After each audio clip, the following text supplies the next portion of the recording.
هدي القرآن ينادينا يغسل أرواح.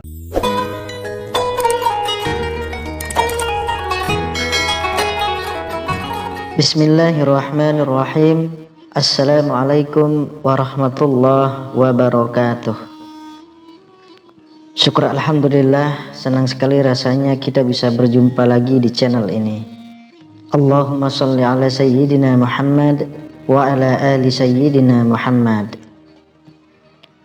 Sahabat beriman yang dirahmati Allah, doa adalah untayan kata yang terangkai indah penuh makna, terangkat tinggi dan mulia karena keutamaannya.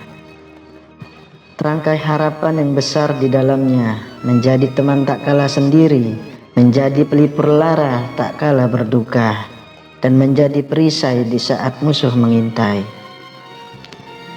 Dalam Quran surah Al-Anbiya ayat 90, Allah subhanahu wa ta'ala berfirman, maka kami memperkenankan doanya dan kami anugerahkan kepadanya Yahya, dan kami jadikan istrinya dapat mengandung. Sesungguhnya mereka adalah orang-orang yang selalu bersegera dalam mengerjakan perbuatan-perbuatan yang baik, dan mereka berdoa kepada kami dengan harap dan cemas, dan mereka adalah orang-orang yang khusyuk kepada kami. Ayat tersebut mengingatkan kita tentang kisah Nabi Ayub alaihissalam. Nabi Ayub adalah nabi dari Bani Israel yang paling terkenal kesabarannya.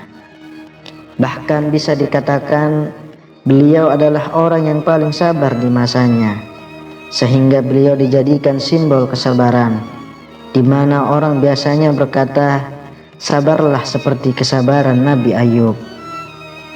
Selain itu, Nabi Ayub adalah seorang nabi yang terkenal kaya raya dengan harta melimpah, jumlah ternak yang luar biasa banyaknya. Meski demikian, Nabi Ayub alaihissalam tetap tekun beribadah kepada Allah dan tidak henti-hentinya melakukan kebajikan.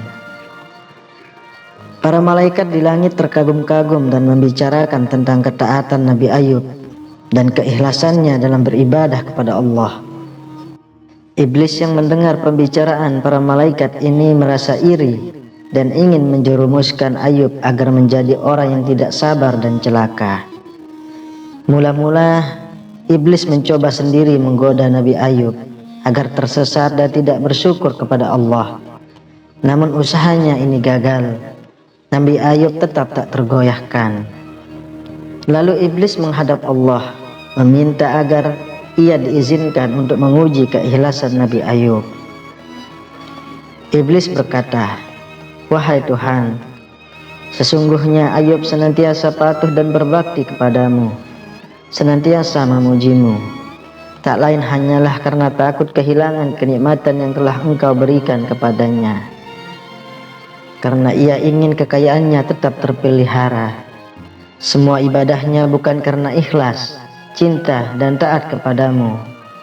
Andai kata ia terkena musibah dan keikhlasan harta benda, serta anak-anak dan istrinya, belum tentu ia akan tetap taat dan ikhlas menyembahmu.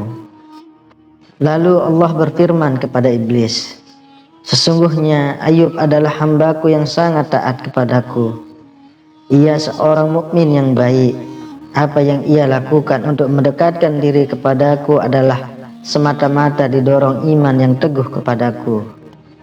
Iman dan takwanya takkan tergoyahkan hanya oleh perubahan keadaan duniawi. Cintanya kepadaku takkan berkurang walaupun ditimpa musibah apapun yang melanda dirinya.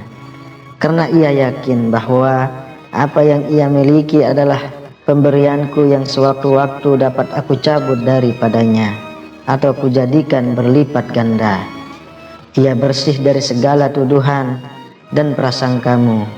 Engkau tidak rela melihat hamba-hambaku, anak cucu Adam, berada di atas jalan yang lurus. Untuk menguji keteguhan hati Ayub dan keimanannya pada takdirku, kuizinkan kau menggoda dan mencoba memalingkannya dariku. Kerahkan seluruh pembantu-pembantumu untuk menggoda Ayub melalui harta dan keluarganya. Cerai-beraikan keluarganya yang rukun, damai, sejahtera itu. Lihatlah, sampai di mana kemampuanmu untuk menyesatkan Ayub hambaku. Setelah itu, iblis dan para pembantunya mulai menyerbu keimanan Nabi Ayub alaihissalam. Mula-mula mereka membinasakan hewan ternak peliharaan Nabi Ayub, disusul lumbung-lumbung gandum, dan lahan pertaniannya dibakar hingga musnah. Iblis mengira Nabi Ayub alaihissalam akan berkeluh kesah setelah kehilangan ternak dan pertaniannya.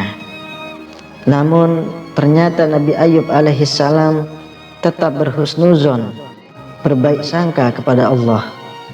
Segalanya ia pasrahkan kepada Allah. Harta adalah titipan Allah yang sewaktu-waktu dapat saja diambil kembali. Merasa gagal, iblis mendatangi putra-putra Nabi Ayub alaihissalam yang sedang berada di sebuah gedung yang besar dan megah. Mereka menggoyang-goyangkan tiang-tiang gedung sehingga gedung itu roboh dan membuat anak-anak dari Nabi Ayub alaihissalam yang berada di dalamnya meninggal dunia. Iblis mengira usahanya kali ini akan berhasil menggoyahkan iman dari Nabi Ayub yang memang sangat menyayangi putra-putranya. Namun sekali lagi iblis harus kecewa. Nabi Ayub tetap berserah diri kepada Allah. Ia memang bersedih hati dan menangis, tapi jiwa dan hatinya tetap kokoh dalam keyakinan bahwa jika Allah yang Maha Pemberi menghendaki sesuatu, tak ada seorang pun yang mampu menghalanginya. Iblis yang masih belum puas lalu menaruh baksil di sekujur tubuh Nabi Ayub sehingga beliau menderita penyakit kulit yang sangat menjijikkan. Lebih parahnya lagi, para tetangga Nabi Ayub alaihissalam yang tidak mau ketularan penyakit yang diderita Nabi Ayub akhirnya mengusir dari kampung mereka. Dan pergilah Nabi Ayub bersama istrinya Rahmah ke sebuah tempat yang sepi dari manusia.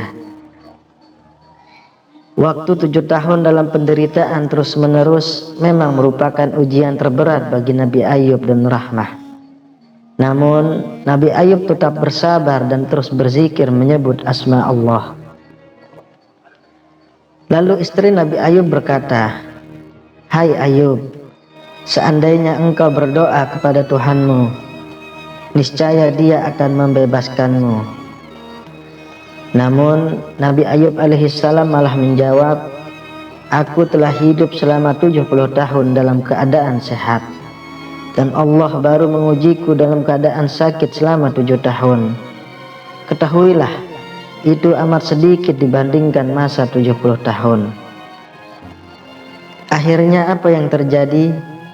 Iblis pun menyerah dan mengakui bahwa Nabi Ayub adalah Nabi Allah dengan tingkat kesabaran yang amat sangat tinggi. Sakit Nabi Ayub membuat tidak ada lagi anggota badannya yang utuh kecuali jantung, hati dan lidahnya. Dengan hati dan lidahnya ini, Nabi Ayub alaihissalam tak pernah berhenti berzikir kepada Allah. Sampai suatu ketika lantunan zikir Nabi Ayub dijawab oleh Allah. Lalu Allah berfirman, "Hantamkanlah kakimu ke tanah. Dari situ akan memancar air yang dengannya kau akan sembuh dari penyakitmu. Kesehatanmu akan pulih jika kau mempergunakannya untuk minum dan mandi." Sahabat beriman, zikir masyhur apa yang dibaca Nabi Ayub? Allahumma anni massaniyad durru wa anta arhamur rahimin. Ya Allah, sesungguhnya aku telah ditimpa penyakit dan Engkau adalah Tuhan yang Maha Penyayang di antara semua penyayang.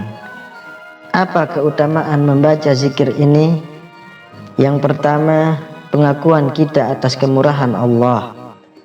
Yang kedua, pengakuan atas Allah dengan sifatnya yang maha belas kasih kepada hamba-hambanya yang mau berdoa. Yang ketiga, permintaan untuk segera diangkat segala macam penyakit dalam tubuh kita. Kemudian yang keempat, permohonan untuk diberikan kesehatan. Lalu kapan waktunya? Boleh dikerjakan setelah selesai sholat, agar selalu dijauhkan dari segala penyakit, atau jika kita dalam kondisi sedang sakit. Zikir ini pun bisa kita tujukan kepada keluarga, kerabat, teman dekat, sepupu, dan lain sebagainya. Asal kita niat kepada Allah untuk diberikan kepada siapapun yang saudaraku inginkan. Meskipun dari segi medis sulit untuk disembuhkan, insya Allah dengan zikir ini Allah akan memberikan kemudahan dan segera mengangkat penyakit dari tubuh kita. Yang terpenting adalah lantunkan zikir ini dengan penuh keyakinan dan penuh pengharapan kepada Allah, lalu imbangi dengan berikhtiar. Karena Allah sudah berjanji dalam Quran surah Anbiya ayat 84, maka kami pun memperkenankan seruannya itu, lalu kami lenyapkan penyakit yang ada padanya dan kami kembalikan keluarganya kepadanya, dan kami lipat gandakan bilangan mereka sebagai suatu rahmat dari sisi kami dan untuk menjadi peringatan bagi semua yang menyembah Allah. Yang menarik adalah di akhir ayat dijelaskan, dan untuk menjadi peringatan bagi semua yang menyembah Allah. Artinya adalah siapa yang mengamalkan zikir ini dengan penuh pengharapan kepada Allah, maka akan disembuhkan penyakitnya, dan janji Allah adalah suatu kebenaran. Semoga video ini bermanfaat untuk kita semua. Assalamualaikum warahmatullahi wabarakatuh.